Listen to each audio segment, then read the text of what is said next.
বঙ্গোপসাগরে অবস্থানরত নিম্নচাপটি রোববার দুপুর নাগাদ ঘূর্ণিঝড়ে রূপ নিতে পারে বলে আভাস দিয়েছে আবহাওয়া অধিদপ্তর। নিম্নচাপটি শনিবার সন্ধ্যায় পশ্চিম উত্তর পশ্চিম দিকে অগ্রসর হয়ে একই এলাকায় অবস্থান করছিল। আবহাওয়াবিদ মোহাম্মদ ওমর ফারুক শনিবার রাতে বলেন, নিম্নচাপটি শনিবার মধ্যরাতে গভীর নিম্নচাপে রূপ নিতে পারে। এরপর রোববার দুপুরের দিকে এটি রূপ নিতে পারে ঘূর্ণিঝড়ে।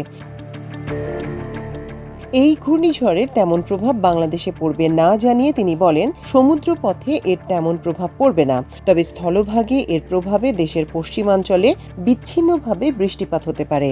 আবহাওয়া অধিদপ্তরের বিশেষ বুলেটিনে বলা হয়েছে, নিম্নচাপটি শনিবার সন্ধ্যা ৬টায় চট্টগ্রাম সমুদ্র বন্দর থেকে ১,৩৩০ কিলোমিটার, কক্সবাজার সমুদ্র বন্দর থেকে ১,২৫৫ কিলোমিটার, মোংলা সমুদ্র বন্দর থেকে ১,৩০৫ কিলোমিটার এবং পায়রা সমুদ্র বন্দর থেকে ১,২৬৫ কিলোমিটার দক্ষিণে অবস্থান করছিল।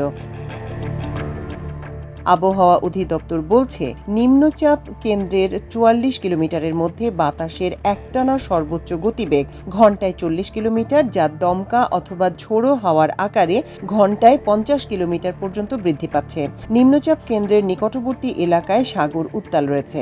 এটি আরও পশ্চিম উত্তর পশ্চিম দিকে অগ্রসর ও ঘনীভূত হয়ে ঘূর্ণিঝড়ে পরিণত হতে পারে বলে আভাস মিলেছে।